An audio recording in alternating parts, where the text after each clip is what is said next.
democracy. Now it's time to take a stand.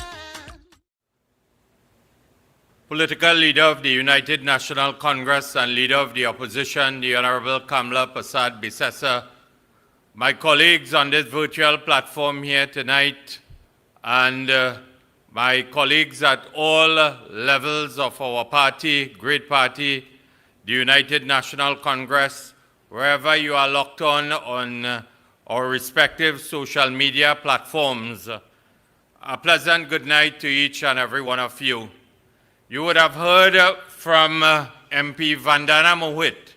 You would have heard from MP Dr. Rai Rakbir about the continued neglect of the citizens of Trinidad and Tobago, the poverty, the sense of pain and suffering that our citizens continue to undergo under the incompetence and visionless government led by Prime Minister Dr. Keith Rowley over the last 7 years.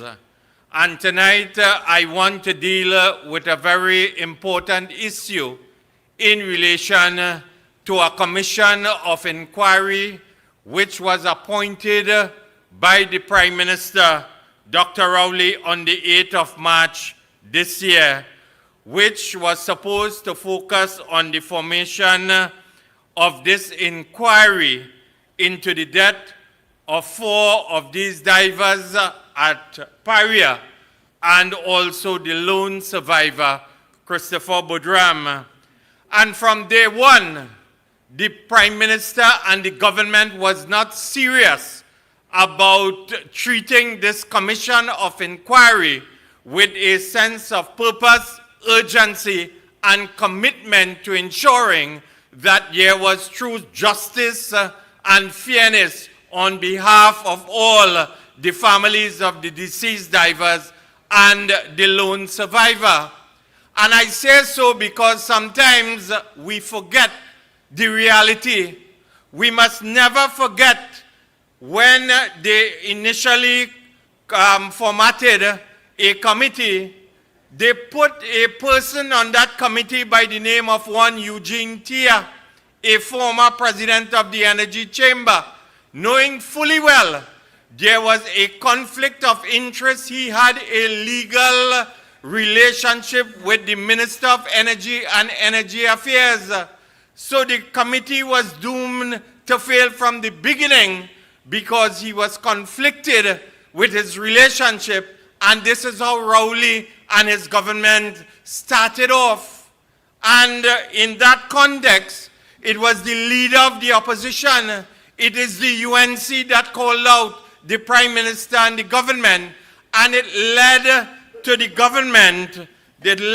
government making a 360 roundabout turn to save their face, and in that regard dropped the committee, and based on the pressure they got from the UNC, Dr. Rowley, who initially chastised the opposition for calling for a commission of inquiry, had to turn around and resort to the same UNC suggestion to save the face of his government. And tonight, if we could put up on the screens to show the importance of this commission of inquiry, because the incompetence of the government was clearly spelled out in relation to the headlines on the 3 newspapers. And if we could get the appropriate slide to show that the headlines on the Newsday and on the Express and on the Guardian, no tools to do our job, shameful start, no pens, no paper, no printer, no internet. And I want you to listen to the words of the chairman of the Commission of Inquiry. And I quote the chairman: "To those who await answers as to how and why their loved ones died, and to the general public, you have our unreserved apology that this commission of inquiry has been delayed yet again. The words of the chairman of the commission showing the incompetence of the government, showing the incompetence of the Prime Minister. And we must ask ourselves the question tonight and continue to ask after tonight.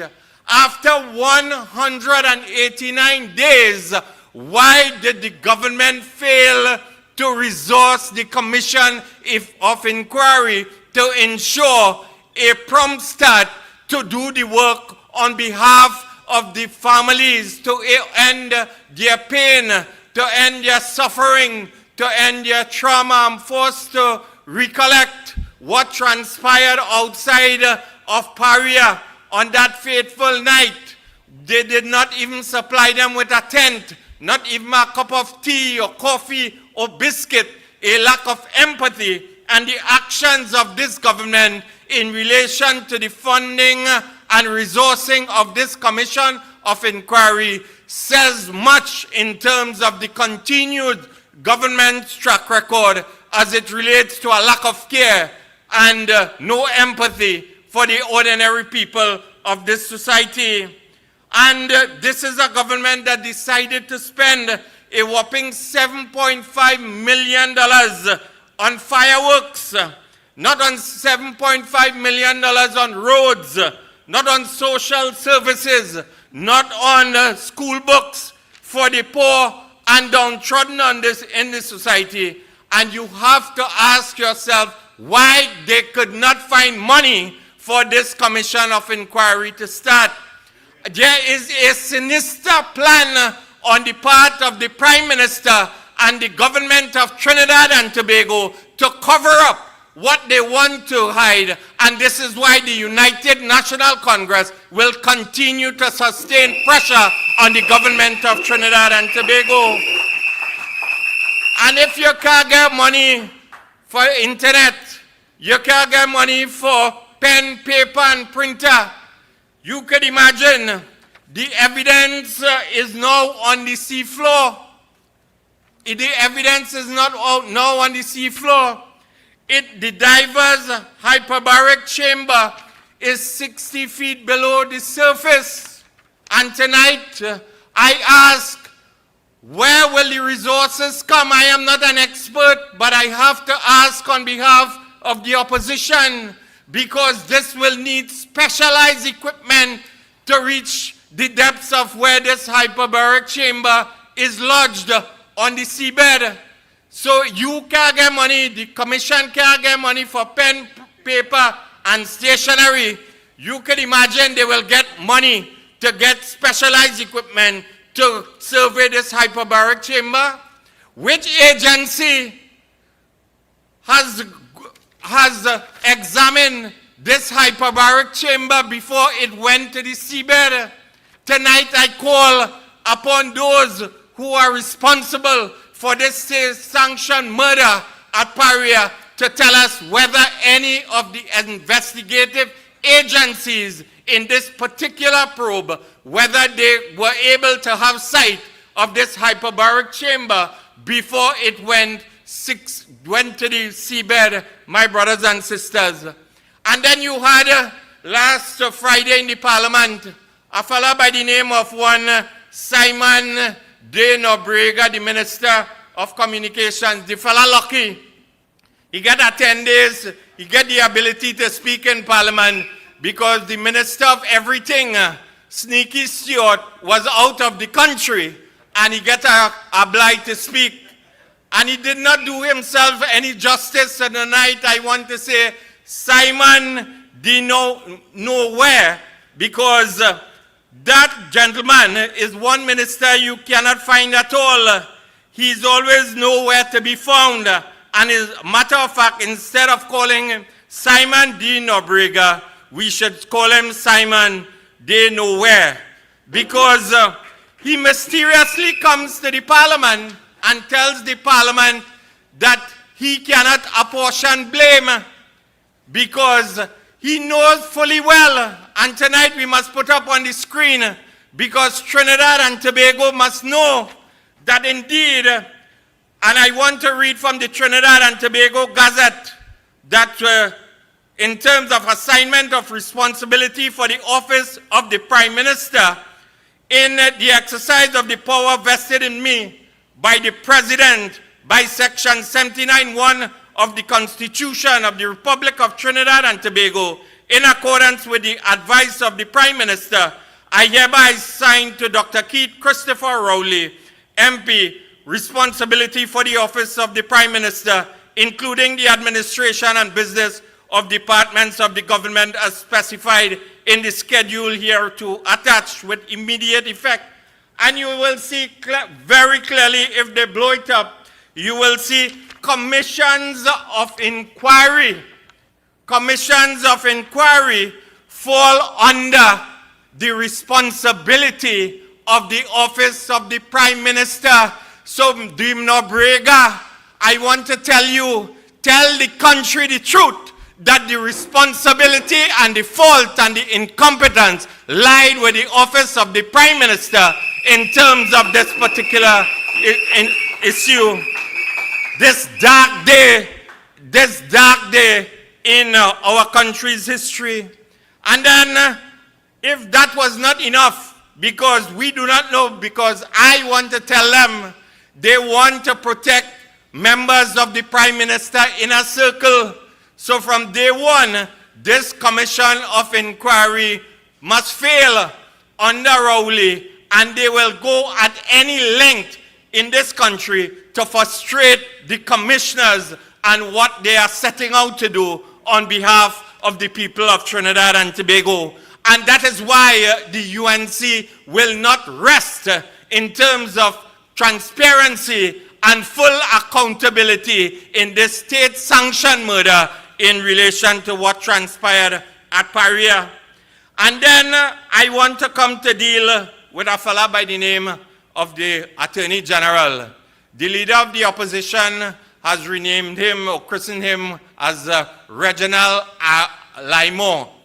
He is, the fella don't know if he's junior counsel, if he's senior counsel, and the latest faux pas is that when he was questioned by the media as it relates to the resourcing of the Commission of Inquiry, he told the country, don't ask me, ask the office of the President. He said, ask the legal counsel to the Commission, Ramesh Lawrence Maharaj. So first, he threw the legal counsel to the Commission of Inquiry, Ramesh Lawrence Maharaj, senior counsel, who she should have respect for in terms of the familiarity with the law profession and so on. He threw him under the bus. He said that's Ramesh's responsibility to get the commission going. Then he flip-flop again, and on the said afternoon, he said that is the responsibility of Her Excellency, the Office of the President of Trinidad and Tobago. And in an unusual, swift response, Her Excellency rebuked the Attorney General with an immediate press release. I think he will go down in history as the only Attorney General to be rebuked by Her Excellency and a President in Trinidad and Tobago. Your Excellency said, not me and all you.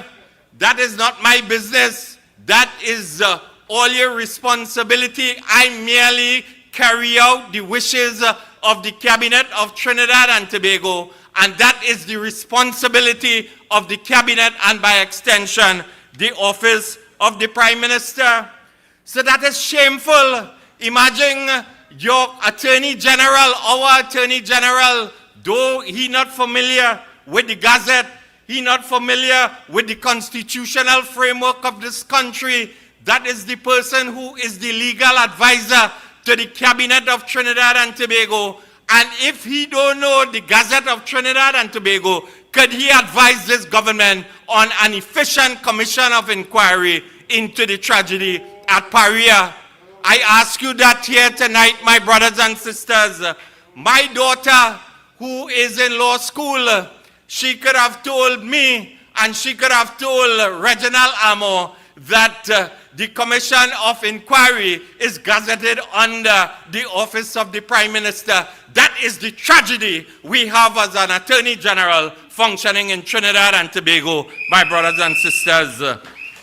And we know that fella, because he has not only deceived Trinidad and Tobago's citizens, he has lied to a court, he has deceived a court in Miami. He has a track record, not based on what I am saying, based on what the U.S. courts are saying in terms of his behavior. And tonight I want to tell Reggie the Veggie that when you are in a coma, they say that you are in a vegetative state. It is clear that the Attorney General is in an intellectual coma and in an intellectually vegetative state. And we might call him to tell us what he is trying to cover up and save Trinidad and Tobago another embarrassment. My brothers and sisters, the thwarting, the stalling, and the incompetence must end, because tonight he, as the Attorney General, should have told the country what is the government's position on legal assistance and support for two of the deceased families, and also the lone survivor, Christopher Budram. The chairman of the Commission of Inquiry told the Christopher Budram and the two families who wrote for legal aid that we do not offer that kind of support, but we will refer it to the Attorney General. Instead of embarrassing himself and not being familiar with the Gazette and the responsibilities of his office and the cabinet of Trinidad and Tobago, he should come out and tell the country whether the government is prepared to legally back the families of the two deceased divers and the lone survivor, Christopher Budram, so that we could ensure that there is fair play, there is justice, there is accountability and transparency before the Commission of Inquiry, my brothers and sisters. That is the issue. That is the issue. And that is why we will continue to champion this issue in the public domain, because we believe in the UNC, the Prime Minister is frustrating the Commission of Inquiry deliberately to ensure a cover-up. And we must always understand that Rowley and his cabinet has not been about the people over the last 7 years. There has been a relentless and sustained attack on the ordinary and poor people of this country, and you are seeing it playing out in relation to how they are treating this Commission of Inquiry in a flippant, in an arrogant, and in a very disdainful manner, my brothers and sisters. And before I end tonight, I want to focus on another issue which yesterday was dealt with by my colleague, the Deputy Political Leader of the UNC and the Member of Parliament for Pointe-a-Pierre, the Honourable Dr. David Lee. I have the shadow responsibility of labor for and on behalf of the United National Congress. And yesterday, I was deeply troubled to read a headlines in the Express newspaper, an article that was headlined, Nikon gets okay to restart operations, written by one Asha Javid. No problem in terms of the headline. We want things to happen in the country from a positive point of view. We want businesses to get working. We want economic activity so that it could redound to the benefit of the ordinary people in our society. But we also want the rule of law and the proper thing to be done. What happened at Nikon about 18 or 19 months ago was a workplace accident. On that fateful morning, it happened in Pointe-a-Pierre, all the way to Couva constituents woke me up.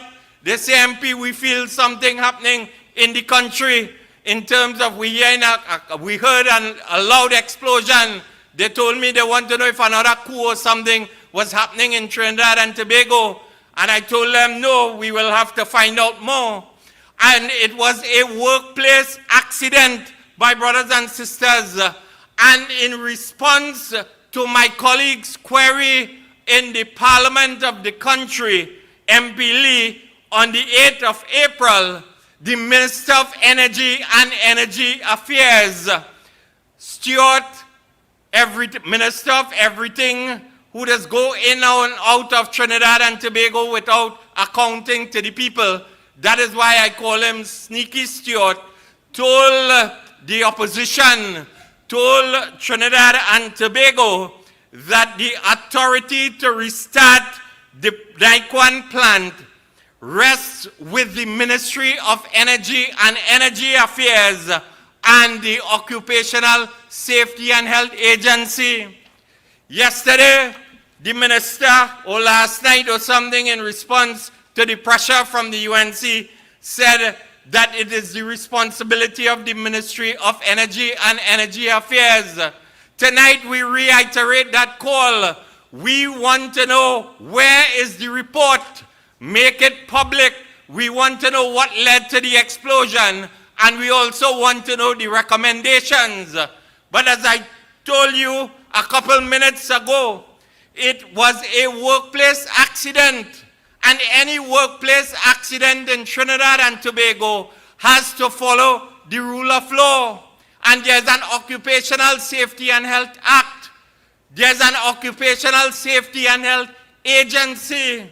And just as you told the Parliament on the 8th of April, Minister Young, that the OSH agency is empowered to declare or restart the Nikon plant, tonight I call upon the silent, the missing in action Minister of Labour, Stephen McClatchy, to tell us, where is the OSH agency's report into the Nikon explosion?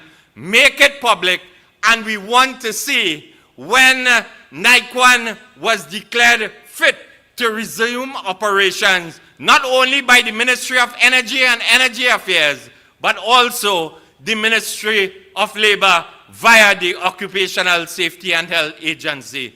So my brothers and sisters, there are a number of questions that are unanswered.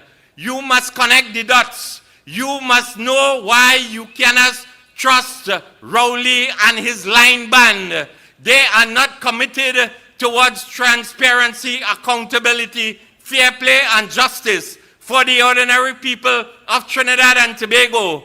May Almighty God continue to bless all the workers of our great land. May Almighty God continue to bless the United National Congress for continued growth and development in serving the people of Trinidad and Tobago. And may Almighty God save our Queen, Kamla Persad Bissessa. I thank you. Revolution, this is the revolution. I want to hear everybody sing. Everybody sing freedom. Man and woman sing freedom. Everybody sing freedom.